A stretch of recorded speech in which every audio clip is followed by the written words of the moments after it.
Donc, on va débuter. Et pour introduire le sujet que l'Esprit veut nous donner ce soir, je vais vous inviter à tourner dans l'Évangile selon Jean au chapitre 7. Évangile selon Jean au chapitre 7.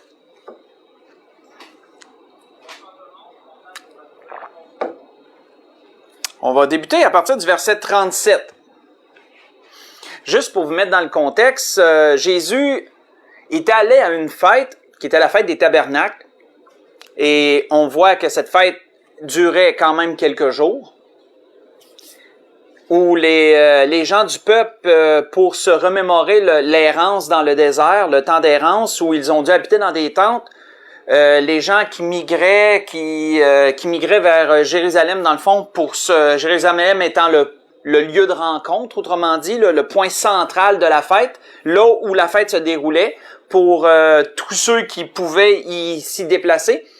Donc, tous se fabriquaient des tentes et habitaient dans des tentes pendant cette fête-là pour la semaine. Ceux qui avaient des maisons, ils habitaient sur le toit de leur maison. Ils faisaient une tente sur le toit de leur maison et au lieu de coucher dans leur maison, ils couchaient sur le toit de leur maison. C'était pour un peu se remémorer l'errance dans le désert, mais d'une façon même plus imagée. Pas juste se remémorer par le souvenir juste d'une parole, mais vraiment en action. Vraiment être dedans, comme on dit en bon québécois. Et donc, Jésus va à cette fête, et à la dernière journée de cette fête, voici ce que Jésus fait, à partir du verset 37. Il nous a dit, le dernier jour, le grand jour de la fête, Jésus se tenant debout s'écria, « Si quelqu'un a soif, qu'il vienne à moi et qu'il boive. Celui qui croit en moi, des fleuves d'eau vive couleront de son sein, comme dit l'Écriture. Il dit cela de l'Esprit que devaient recevoir ceux qui croiraient en lui. Car l'Esprit n'était pas encore, parce que Jésus n'avait pas encore été glorifié. » On va arrêter là. Alors, nous voyons Jésus, ici, à la dernière journée de cette grande fête, faire quelque chose, dire des choses plutôt assez particulières. Il fait une annonce à tous. Autrement dit, la Bible nous dit que pendant la fête, Jésus est allé enseigner dans le temple. Mais à la dernière journée, vraiment, il s'adresse pas juste à ceux qui viennent écouter dans le temple. Il crie à tous, là. Il lance un appel à tous, qu'on pourrait dire. Et il leur fait l'allusion que celui qui a soif vienne boire. Ça, il y a un parallèle spirituel à faire avec le désert, parce qu'on sait que le peuple dans le désert, et c'est cette fête qu'il célébrait, et pour se remémorer, comme je l'ai mentionné, le temps d'errance, lorsque le peuple était dans le désert, comment buvait-il? La Bible nous dit qu'il y a un rocher spirituel qui les suivait. C'est l'apôtre Paul qui fait cette allusion-là. Autrement dit, ils arrivaient à un moment donné à un rocher, entre autres le rocher d'Horeb, et plus tard ça a été un autre, où Moïse a dû parler, a dû frapper le rocher, et le rocher a donné de l'eau, et ainsi il s'abreuvait au rocher. Et un autre temps, Moïse avait dû parler au rocher, mais il ne l'avait pas fait. On le sait, il l'avait frappé à nouveau, mais il aurait dû lui parler. Mais Dieu a fait quand même jaillir de l'eau de ce rocher. Et l'apôtre Paul, plus tard, reprenant un peu l'allégorie, a fait une allégorie spirituelle en tout ça, en disant qu'il y avait un rocher spirituel qui suivait le peuple, et ce rocher était Christ. Et lorsque le peuple avait soif, il s'abreuvait au rocher. Et on voit Jésus, il dit ici faire cette allusion à tous en disant que celui qui a soif, donc voyez-vous, avec la fête, Jésus ne disait pas cela tout bonnement, c'était vraiment en lien avec cette fête, avec ce qu'il devait se remémorer. Jésus a dit que celui qui a soif, qu'il vienne à moi et qu'il boive. Qu'est-ce que Jésus faisait ici? Jésus faisait une invitation, frères et sœurs. Il lançait une invitation à tous, une invitation grande ouverte, sans aucun prérequis, une invitation sans aucune entrave. Vraiment, tous pouvaient répondre à son appel, du plus petit au plus grand, du plus vieux au plus jeune, du plus en santé au moins en santé. Tous les gens pouvaient répondre à son appel. On voit que le message du Seigneur, quand on prend l'ensemble de sa vie, c'était un message qui dérangeait beaucoup, mais c'était un message qui était fort clair. Et encore aujourd'hui, ce message est toujours le même. Toujours dérangeant, mais toujours fort clair. Premièrement, c'est que l'être humain y est pécheur. L'être humain est perdu à cause de son état. L'être humain, à cause de son état, devra un jour passer en jugement devant Dieu. Et que Jésus, qui est la manifestation, le résultat de l'amour de Dieu à une humanité, déchue, Jésus est celui que Dieu a envoyé pour sauver l'humanité de la déchéance dans laquelle ils sont, de la perdition qu'ils ont héritée à travers du péché. Tel que Jésus le disait, je suis, disait-il, dans Jean 14, pas besoin d'y tourner, dans Jean 14, verset 6, Jésus disait, je suis le chemin, la vérité et la vie. Nul ne vient au Père que par moi, disait le Seigneur. Et donc, ici, le Seigneur, faisant allusion à ce rocher, sans en mentionner directement, disant que celui qui a soif, qu'il vienne, comme le peuple dans le désert qui allait au rocher lorsqu'ils avaient soif, que celui qui a soif, qu'il vienne et qu'il boive. Certainement que le peuple juif, les Juifs qui ont entendu cela, ont certainement vu l'image, ils ont certainement fait le lien que Jésus amenait. Et vous savez, cette invitation que Jésus avait faite à ce temps-là, c'est une invitation qui avait été prophétisée dès les temps anciens par les prophètes. Faites juste écouter, on voit que Ésaïe en a parlé de cette invitation que Jésus allait un jour faire. Ésaïe en a prophétisé par l'Esprit en disant, « Vous tous qui avez soif, venez aux eaux. Même celui qui n'a pas d'argent. Venez acheter et manger. Venez acheter du vin et du lait, sans argent, sans rien payer. Pourquoi pesez-vous de l'argent pour ce qui ne nourrit pas? Pourquoi travaillez-vous pour ce qui ne rassasie pas? Écoutez-moi donc, et vous mangerez ce qui est bon, et votre âme se délectera de mes succulents. Prêtez l'oreille et venez à moi. Écoutez, et votre âme vivra. Je traiterai avec vous une alliance éternelle pour rendre durable mes faveurs envers David.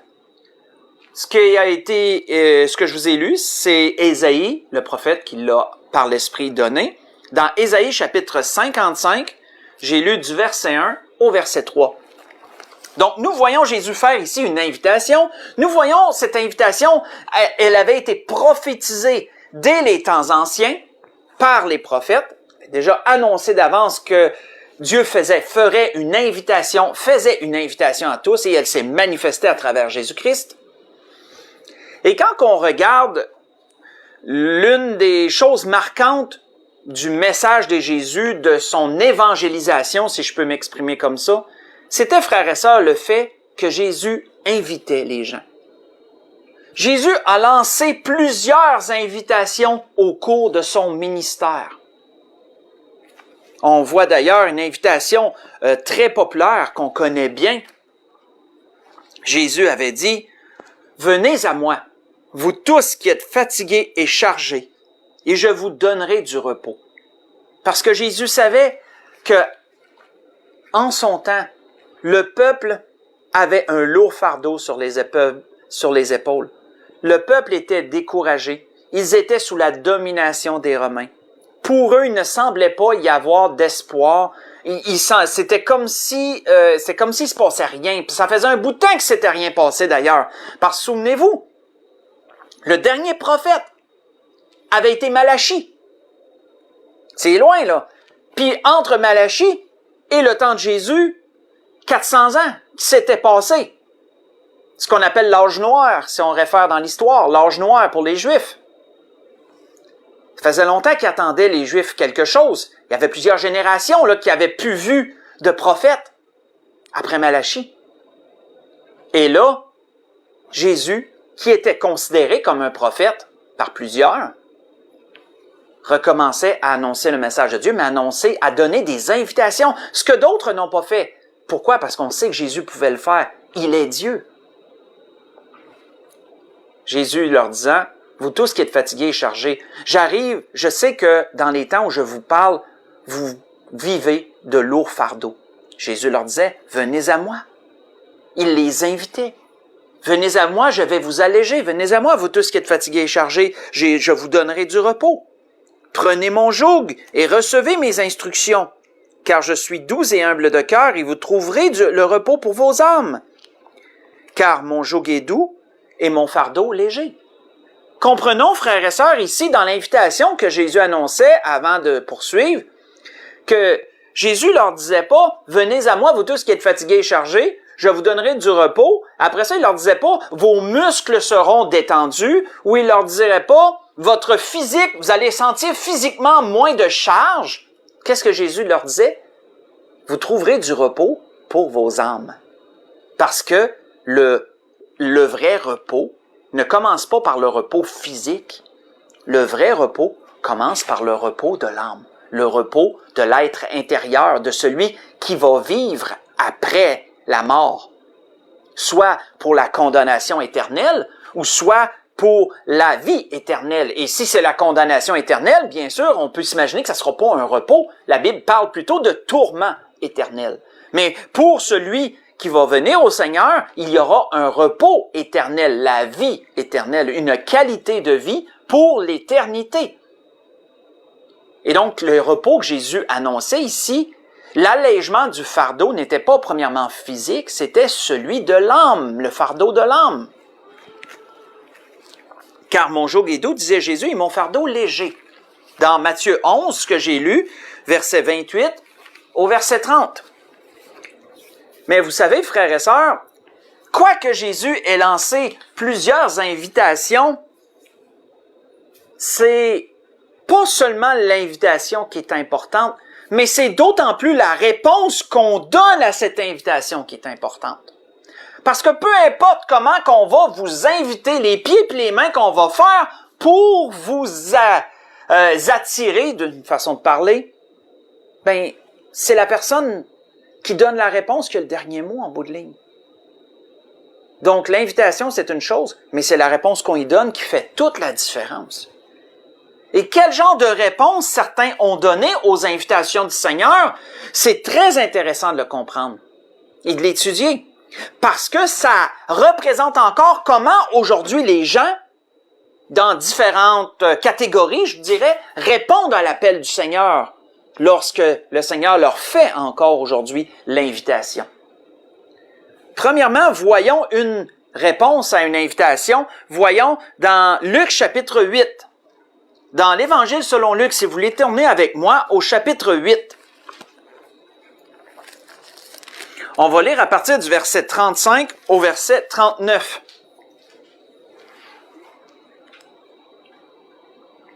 Voyons comment des gens ont réagi face au Seigneur.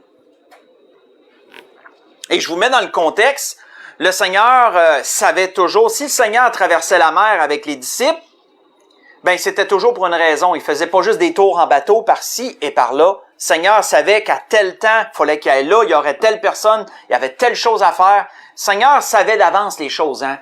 Et donc les disciples, quand que le Seigneur leur disait, ben on va passer à l'autre bord, les disciples comprenaient pas pourquoi, mais ils le voyaient lorsque ça arrivait.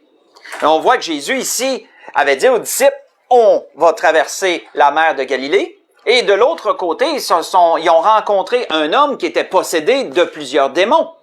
Et cet homme-là, on avait essayé de le lier de toutes sortes de façons que la Bible nous dit, et personne n'avait été capable de le lier parce que à toutes les fois qu'on le liait, il brisait ses liens, il terrorisait les gens alentours. Et cet homme-là se meurtrissait, cet homme-là, vu qu'il était possédé de démons, il se détruisait lui-même. Et on voit que le Seigneur a chassé les démons, comme on le sait, le Seigneur a chassé les démons. Le Seigneur les a envoyés dans un troupeau de pourceaux qui étaient là. Les pourceaux se sont jetés du haut d'une pente et sont morts dans la mer, sont morts noyés dans la mer. Et l'homme a été délivré de cette possession. Et qu'est-ce qu'il nous est dit? Là, je vous ai mis dans le contexte. Qu'est-ce qu'il nous est dit à partir du verset 35 de Luc chapitre 8? Il nous est dit, les gens allèrent voir ce qui était arrivé. Parce que là, ceux qui ont vu, il y en a qui ont vu la scène, il y en a qui ont vu les pourceaux venir fous et aller se jeter dans la mer. ils ont vu l'homme être délivré de cette possession et ils sont allés tout de suite répandre la nouvelle, courir alentour puis dire que s'était passé quelque chose de vraiment spécial. Et là, il y a des gens qui ont afflué, des gens de cette ville, de la ville je le dis tout le temps, des Géraséniens, des Géraséniens et des environs sont venus voir qu'est-ce qui se passait. Et la Bible nous dit que les gens allèrent voir ce qui est arrivé. Ils vinrent auprès de Jésus et ils trouvèrent l'homme qui était sorti, duquel étaient sortis les démons, assis à ses pieds, vêtu et dans son bon sens. Et ils furent saisis de frayeur. Et ceux qui avaient vu ce qui s'était passé leur racontèrent comment le démoniaque avait été guéri. Tous les habitants du pays des Géraséniens prièrent Jésus de s'éloigner d'eux, car ils étaient saisis d'une grande crainte. Jésus monta dans la barque et s'en retourna. L'homme duquel étaient sortis les démons lui demandait la permission de rester avec lui. Mais Jésus le renvoya en disant « Retourne dans ta maison et raconte tout ce que Dieu t'a fait. » Il s'en alla et publia par toute la ville ce que Jésus avait fait pour lui. On va arrêter ici. Qu'est-ce qu'on remarque, frères et sœurs, ici? Non que les gens, au lieu de constater le bienfait qui avait été donné à un homme depuis longtemps qui terrorisait les environs, les gens, qui a été délivré de cette possession, au lieu de glorifier Dieu de ce bienfait, au lieu de dire « Wow, Jésus a délivré cet homme-là », ben, on va l'inviter, on va l'accepter, on va écouter ce qu'il a à dire. Non, ils ont eu peur de lui. Ils ont eu peur de Jésus, puis ils ont dit, non, on veut rien à faire avec toi, là. On veut rien avoir avec toi, va-t'en. Alors, retourne-toi chez vous.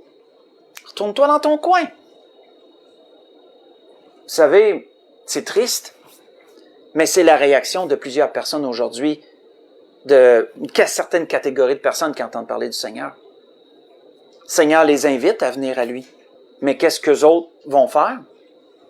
Ils vont dire non, ils vont pogner peur. Juste le nom de Jésus leur fait peur. Juste de savoir que ça vient de Dieu, que ça vient de la Bible. Ah non. Je veux pas entendre parler de ça, moi. Non, j'ai d'autres choses à faire. Non. Et il y en a qui disent, non. C'est comme très clair qu'ils veulent rien savoir. Les gens ont peur. Encore de nos jours, frères et sœurs, les gens ont peur de Jésus. Ils ont peur de ce qu'ils pourraient entendre. Ils ont peur d'être dérangés par le message qui pourrait être apporté. Ils savent que ça ira pas selon leur vue, selon leur vie. Et donc, d'avance, ils vont le fermer avant même que ça rouvre, avant même qu'il y ait quelque chose qui se dise. Et ces gens-là reflètent bien cette catégorie de personnes qui ont quasiment, ils l'ont pas chassé, mais quasiment, ils le prièrent que la Bible nous dit de s'en aller. Et quand tu pries quelqu'un, là, c'est quasiment tu le supplies. Quand tu pries quelqu'un de t'en aller, c'est parce que tu lui fais sentir qu'il est vraiment pas le bienvenu. Là. Ça sera pas juste de dire « OK, peut-être que non. » Si on te prie de t'en aller, là, tu vas sentir que t'es vraiment pas à ta place. Là. C'est triste, mais c'est ça qu'ils ont fait. Et en faisant cela, ils ont rejeté l'invitation, ils ont rejeté tout ce que le Seigneur aurait pu faire pour eux, comme il avait fait pour cet homme, et bien plus encore. Au moins, cet homme qui a été délivré a comblé une grande lacune, c'est que lui, il n'en a pas juste parlé à sa maison, comme Jésus y avait dit, il en a parlé à toute la ville. Ça, c'est quelqu'un qui a vraiment été au-delà de ce que le Seigneur demandait. C'est quelque chose. Si on va dans un autre genre d'invitation, si on va dans Luc chapitre 14, on va se promener beaucoup dans Luc ce soir. Dans Luc au chapitre 14, une parabole qu'on connaît bien, mais et le contenu reflète tellement une autre catégorie de personnes. Une autre catégorie de personnes. La parabole du grand repas.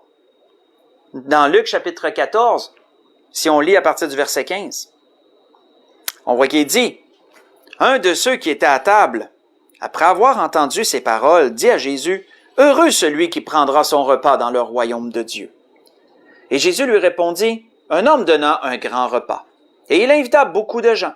Et à l'heure du repas, il envoya son serviteur dire aux conviés, « Venez, car tout est déjà prêt. » Mais tous unanimement se mirent à s'excuser. Le premier lui dit, « J'ai acheté un champ et je suis obligé d'aller le voir. Excuse-moi, je te prie. Un autre dit, j'ai acheté 5 paires de bœufs, et je dois les essayer. Je vais les essayer, excuse-moi, je te prie. Un autre dit, je viens de me marier, et c'est pourquoi je ne puis aller. Et le serviteur de retour rapporta ces choses à son maître.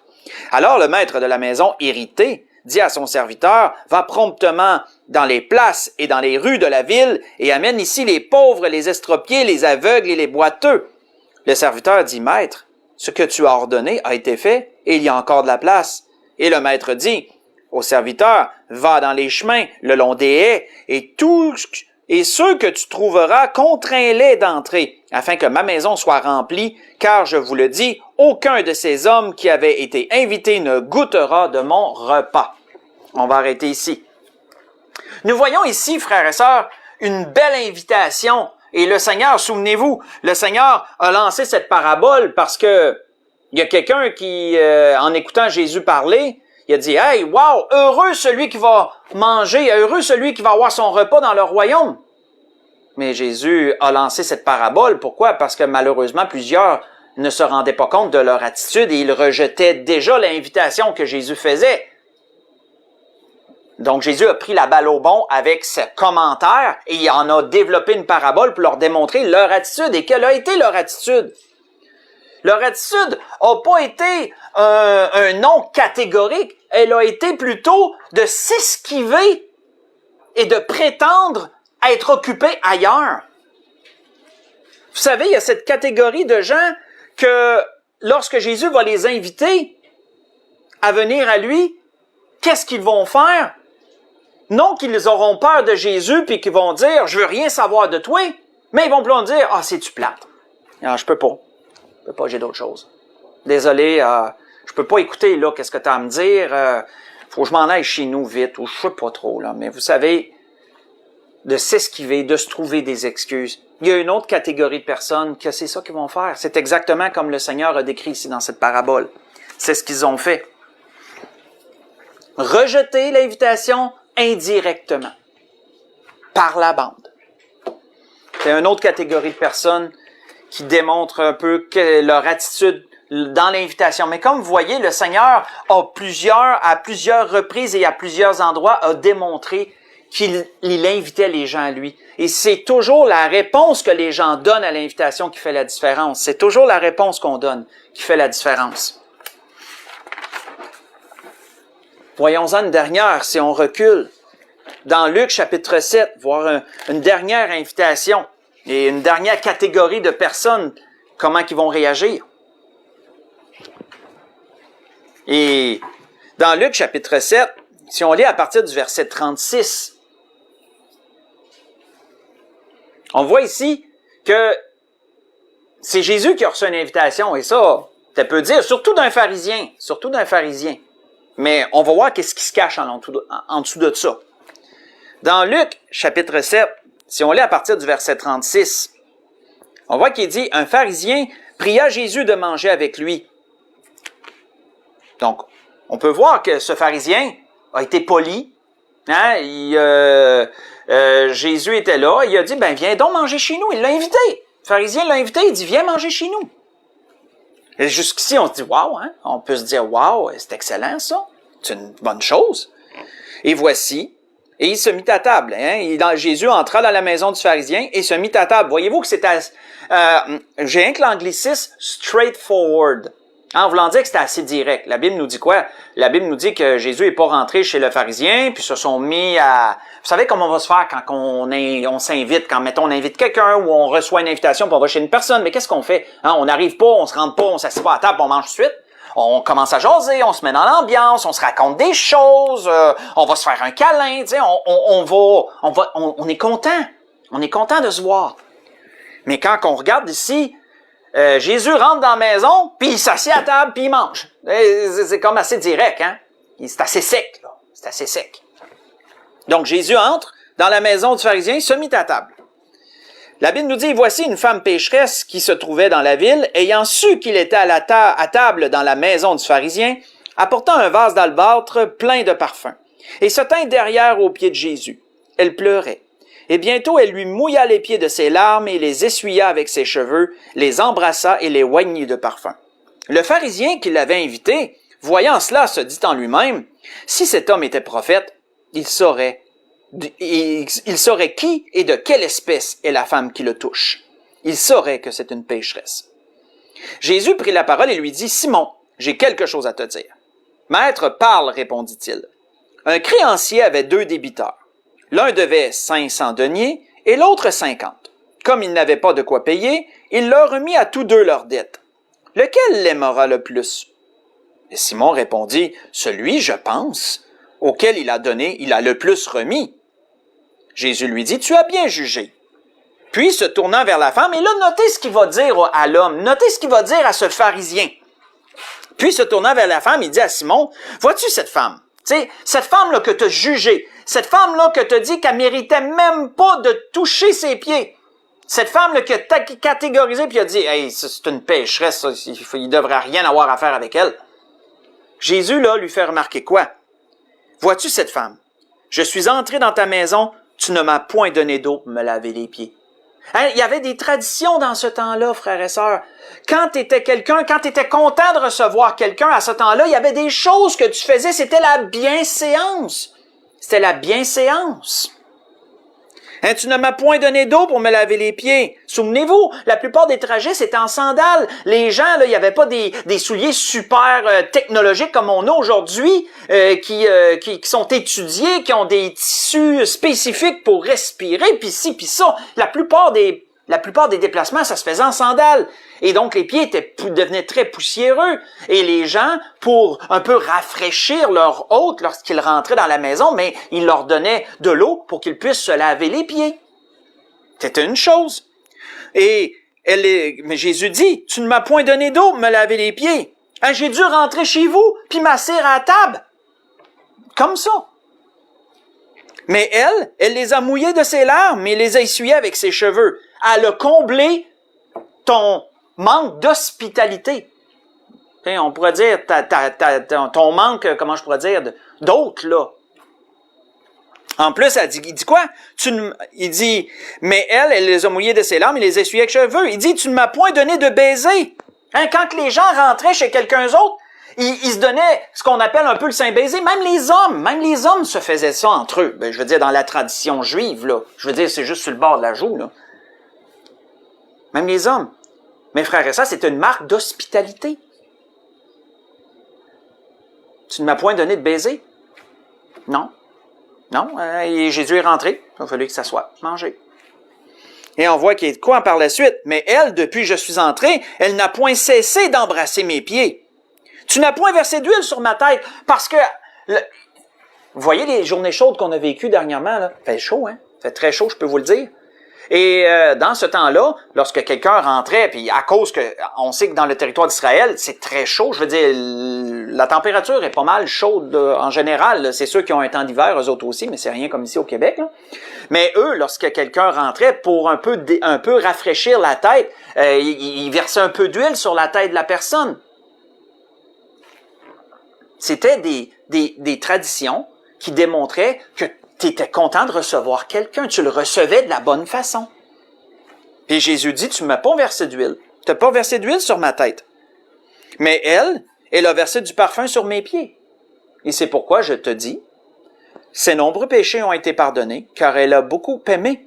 Hein? Elle a comblé toutes tes lacunes. Elle les a comblées. Mais celui à qui on pardonne peu, aime peu. Et il dit à la femme, tes péchés sont pardonnés. Et ceux qui étaient à table avec lui se mirent à dire entre eux même, qui est celui-ci qui pardonne même les péchés? Mais Jésus dit à la femme, ta foi t'a sauvée, va en paix. Alors, voyons-nous, frères et sœurs, ici, cet homme a fait une invitation. Il a invité Jésus, puis c'est très bien, on n'y enlève pas ce qu'il a fait. Sauf que l'invitation, on appelle ça, j'ai encore un anglicisme qui me vient à l'esprit, c'est le politically correct. Tu sais, c'est genre de faire bonne mesure, de faire bonne figure. Donc, il y en a, frères et sœurs, c'est une autre catégorie de personnes. Il y en a qui ils vont démontrer une certaine ouverture à l'invitation de Jésus. Sauf que ça va être assez sec. ça sera pas, il y aura pas de démonstration de vraiment là qui sont attentionnés puis qui sont vraiment contents, qui répondent avec joie à l'invitation. Ça va être pas mal, comment je pourrais dire, le politically correct, de dire ok, je t'ai écouté, tu sais, je t'ai écouté, t'avais quelque chose à dire, je t'ai écouté, puis c'est correct.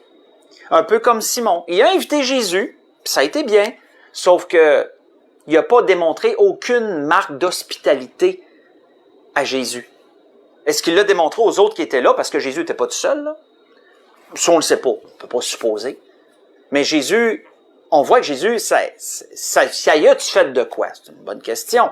Mais Jésus, il a quand même ornoté, hein? À cause de la femme, là. Certainement que Jésus, il aurait rien dit, ça aurait pas été de cette femme-là. À cause de tout ce qui est arrivé, puis son jugement, surtout envers la femme, Jésus, il a tout noté ses erreurs. Puis il a démontré, regarde, tu sais, tu m'as invité, mais c'était sec, là. Et ça, frères et sœurs, ça démontre une autre catégorie de personnes. De quelle façon ils vont répondre à l'invitation du Seigneur. Ah, il y en a qui nous écoutent quand on parle de Jésus. Il y en a qui écoutent. Sauf que c'est assez...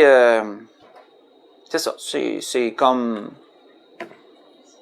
font bonne figure. C'est comme je t'écoutais, c'est correct. Ça sera pas... Il y aura pas aucun on sentira pas que les gens boivent les paroles. Là, comme dans d'autres occasions, mettons. Mais heureusement, frères et sœurs, que Jésus n'a pas que vécu des rejets d'invitations ou des invitations sèches, si je peux m'exprimer comme ça. Il y a des gens qui ont reçu le Seigneur avec bienveillance puis qui se sont attachés au Seigneur. Et ça, c'est merveilleux de voir ça. Avant de conclure, on va aller voir un bel exemple comme ça. Dans Luc chapitre 10. Dans Luc chapitre 10. Luc chapitre 10, si on lit à partir du verset 38.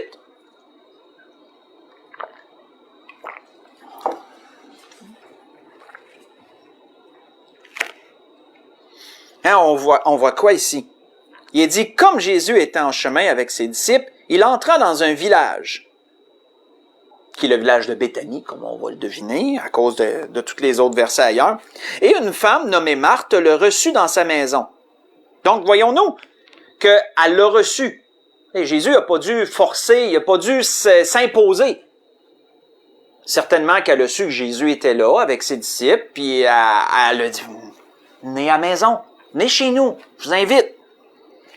Et elle avait une sœur, nommée Marie, qui, s'étant assise aux pieds du Seigneur, écoutait sa parole. Marthe, occupée à divers soins domestiques, survint et dit, « Seigneur, cela ne te fait-il rien que ma sœur me laisse seule pour servir? Dis-lui donc de m'aider. » Le Seigneur lui répondit, « Marthe, Marthe, tu t'inquiètes et tu t'agites pour beaucoup de choses. Une seule chose est nécessaire. Marie a choisi la bonne part, qui ne lui sera point ôtée. » On va arrêter ici. Alors, frères et sœurs, si on met de côté là, un peu l'argumentation entre les deux sœurs, là, un peu le petit... c'est même pas un chamaillage, là, mais si on met de côté la mésentente qu'on pourrait appeler entre les sœurs, on voit quoi ici? On voit des gens hospitaliers, frères et sœurs. On voit des gens qui ont reçu Jésus avec bienveillance puis qui ont voulu bien le recevoir. Tu sais, puis les deux se complétaient d'une certaine façon. Marie, elle avait choisi un peu la bonne part dans le sens que Marie, elle s'est dit, « Hey, Jésus est là, c'est le temps de l'écouter. Je l'ai pour moi, tu sais. Il est pas en train d'enseigner une foule, il est dans ma maison, il est là. Ben, je vais prendre le temps de m'asseoir puis d'écouter tout ce qu'il a à dire. » Puis Marthe, on peut peut-être blâmer Marthe, mais frères et sœurs, Marthe, elle, si elle était occupée aux soins domestiques, pourquoi pensez-vous qu'elle était occupée comme ça? Elle voulait le recevoir de la meilleure façon possible. Et certainement qu'elle était aux petits oignons, comme on dit, hein. Certainement qu'elle voulait que tout soit parfait, puis que Jésus se sente le mieux possible avec ceux qui étaient avec lui. Sauf que c'est sûr que ce que Jésus a dit, ben, Marthe, c'est correct, non? Mais j'aimerais mieux, t'aurais dû venir t'asseoir, puis on aurait pu jaser. Pas grave, t'aurais pu t'occuper de ça après. Mais Marthe voulait bien le recevoir. Ça, frères et sœurs, ça nous démontre de quelle façon on répond à l'invitation du Seigneur, de quelle façon on reçoit le Seigneur. T'sais, ceux qui reçoivent le Seigneur comme ça, avec joie, avec bienveillance, puis qui veulent vraiment l'entendre, qui veulent l'écouter, qui veulent l'entendre, Ben, comme on voit, frères et sœurs, si vous connaissez le Nouveau Testament, si vous connaissez les Évangiles, vous savez que cette famille-là, Marthe, Marie, Lazare, c'est devenu des bons amis. Hein, c'est devenu des bons amis de Jésus. On voit à certains endroits que Jésus il retournait chez eux. Quand il était dans ce coin-là, Jésus allait là, puis c'était devenu des amis. Quand Jésus a su que Lazare était malade, oui, la Bible nous dit qu'il a attendu. Vous savez pourquoi. On n'ira pas dans Jean 11 pour tout voir et étudier ça ce soir. Mais vous savez que Jésus avait en vue un miracle, celui de le ressusciter des morts.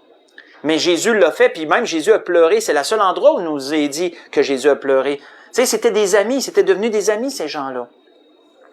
Et vous savez, c'est quand on reçoit Jésus de cette façon-là, avec ouverture, ben Jésus, il se développe une relation, puis Jésus vient qu'à prendre la plus grande des places dans nos vies. Et ça fait une relation merveilleuse avec Dieu à travers lui. Et c'était ce que l'Esprit voulait nous donner ce soir. Comme vous l'avez vu, l'Esprit s'adressait surtout pour ceux qui sont perdus, ceux qui n'ont pas encore Jésus comme Sauveur et Seigneur, parce que l'invitation est toujours là. L'invitation, elle est dans la bouche de tous les enfants de Dieu qui servent le Seigneur et qui, soit au travail ou soit ailleurs, essaient d'apporter la bonne nouvelle. Ils essaient de trouver des ouvertures pour parler aux gens de la grâce en Jésus-Christ. L'invitation, elle est à tous les dimanches matins à l'église. Que ceux qui désirent entendre le Seigneur le savent, tout ce qu'ils ont à faire, c'est à trouver l'église, une église proche, et d'aller et d'entendre le message. L'invitation, elle est toujours là. Mais peu importe l'invitation, c'est la réponse qu'on lui donne qui va faire la différence. C'est la réponse qu'on lui donne. Si les gens ont peur et rejettent d'emblée le message avant même qu'il y ait un message, ben, ils ne peuvent pas avoir aucun effet de cette invitation-là. Si les gens cherchent plutôt à s'esquiver au lieu d'entendre le message, ils ne peuvent pas avoir aucun effet à cette invitation-là. Ils peuvent pas en retirer rien. Et si les gens décident, OK, je vais y aller, ou je vais l'écouter, mais que c'est simplement pour faire bonne mesure, peut-être parce que quelqu'un les a invités, et que la personne, elle se dit en dedans d'elle-même, ouais, tu sais, je suis tanné, ouais, elle m'invite tout le temps, je vais y aller, moi l'entendre, moi l'écouter, elle va être contente, moi lui faire plaisir. Frères et sœurs, ça nous dit pas qu'à cause que des gens peuvent agir comme ça, faut plus inviter les gens. Au contraire, non. Vaut mieux ça que rien du tout, on s'entend. Mais, si quelqu'un répond à l'invitation de cette façon-là, c'est sûr qu'il en retirera malheureusement pas ce qu'il pourrait en retirer. Mais ça dépend de la personne et non celui qui a lancé l'invitation. Faut inviter les gens à venir à l'église. Faut inviter les gens à entendre la parole du Seigneur de toutes les façons qu'on peut le faire. Mais c'est toujours la réponse qui est donnée qui fait la différence. Et le grand message du Seigneur, comme on l'a vu et comme on aurait pu le développer encore beaucoup, c'est des invitations. Jésus était quelqu'un qui lançait des invitations. C'était prophétisé qu'il inviterait les gens comme ça à venir à lui, parce qu'il est la source d'eau vive. Il est celui qui nous donne l'ouverture au don du Saint-Esprit et à tout le reste. Et quand on regarde la parole de Dieu, pour conclure, on va tourner dans le dernier livre de la Bible, qui est l'Apocalypse, chapitre 22, parce que la Bible se conclut par une invitation. C'est une invitation tout le long, et ça se conclut par une invitation. On va conclure là aussi ce soir, dans l'Apocalypse, chapitre 22. On va lire à partir du verset 16.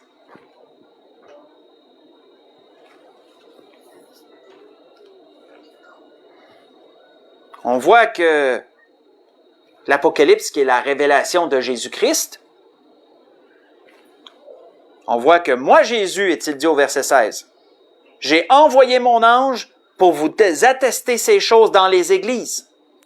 Je suis le rejeton et la postérité de David, l'étoile brillante du matin. Et l'Esprit et l'épouse, autrement dit, et l'Esprit et l'Église, qui est l'épouse de Christ, disent, « Viens! » C'est une invitation, ça! « Viens! » Et celui qui entend, et que celui qui entend dise, « Viens! » Et que celui qui a soif, vienne. et que celui qui veut prenne de l'eau de la vie gratuitement. Gratuitement. Alors, si quelqu'un n'a pas encore reçu Jésus comme son Sauveur et Seigneur, qu'il sache que l'invitation, elle est donnée. Et c'est sans doute pas la première fois que vous la recevez. Mais c'est pas l'invitation qui mène, comment je pourrais dire, l'invitation c'est une introduction, mais c'est votre réponse qui va faire la différence. De quelle façon vous répondez à l'invitation du Seigneur? Si vous répondez avec joie, avec gratitude et ouverture, vous pouvez entreprendre une belle relation avec Dieu à travers Jésus-Christ et changer votre vie. Et si vous rejetez l'invitation de toutes les façons qui ont été mentionnées ce soir, ben ça n'apportera rien de bon. L'invitation n'aura servi, somme toute, à rien, sauf à une condamnation, parce que vous l'avez reçue et vous l'avez rejetée. La grâce que je souhaite à tous. Nous sommes sauvés, nous avons répondu par la grâce de Dieu à cette invitation parce que nous devons toujours nous souvenir que si on a répondu à l'invitation du Seigneur et si nous sommes venus au pied de la croix, c'est pas parce qu'on est plus fin puis plus intelligent que d'autres, c'est parce que Jésus a suscité la foi en nous que la Bible nous dit. Même la foi est un don de Dieu. C'est pas par les œuvres. On n'a rien fait pour mériter ça. Mais on a répondu à l'invitation. Oui. Mais encore là, c'est le Seigneur qui convainc par son esprit dans le cœur. Donc Jésus avait déjà fait son travail et on a répondu à l'invitation favorablement, de la bonne façon, et on est venu au pied du Seigneur et on a entrepris une relation. Si vous n'êtes pas sauvé, sachez que si vous êtes seulement ouvert à entendre le message, si vous recevez l'invitation, l'Esprit Saint peut travailler dans votre cœur et vous aussi pourrez répondre à l'invitation de la bonne façon. C'est ce que je souhaite à tous. Alors, je souhaite à tout le monde une belle fin de soirée. C'était ce que l'Esprit voulait donner ce soir. Je souhaite à tout le monde une belle fin de soirée. Et un bon restant de semaine. Profitez bien. Prions pour la pluie. Je crois qu'il va en avoir vendredi. Ça va faire du bien. Et pour l'Église de l'Espérance, on va se dire à dimanche. Et pour l'Église de la Grâce, on va se voir samedi. S'il y en a qui nous écoutent ce soir, on va se voir samedi matin. Donc, bonne semaine à tous. Que le Seigneur vous bénisse.